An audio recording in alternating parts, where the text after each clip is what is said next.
Samantala, Oplan Bandilyo naman isinagawa bilang paalala kontra pagnanakaw sa mga matataong lugar sa Dagupan City. Para sa detalye ng balitang yan, kasama natin Idol Juana De Vera.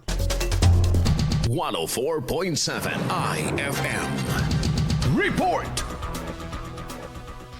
Patuloy ang pagbibigay abiso at paalala ng Dagupan City Police Office sa publiko na mag-ingat sa mga pananalisi at pagnanakaw lalo na sa mga matataong lugar. Nililibot na mga otoridad ng ilang pamilihan tulad ng Magsaysay Fish Market at iba pang matataong lugar sa lungsod upang maiwasan ang insidente ng pagnanakaw. Mainam kung ilalagay umano ang bag at iba pang mahalagang gamit na dala sa harapang bahagi ng katawan upang ito'y tiyak na nababantayan at masisigurong hindi madudukot. Huwag rin umanong hayaang nakalantad ang mga cellphone, wallet, bag at iba pang gadget lalo na sa mga pampublikong lugar. Bukod dito, iginiit din na bukas ang mga himpilan ng kapulisan sa Dagupan City para sa mga nais magdulog ng reklamo at magsumbong ng mga kahina-hinalang aktibidad. Kasama mula rito sa IFM Dagupan, ito si Idol Juana De Vera, Tatak IFM.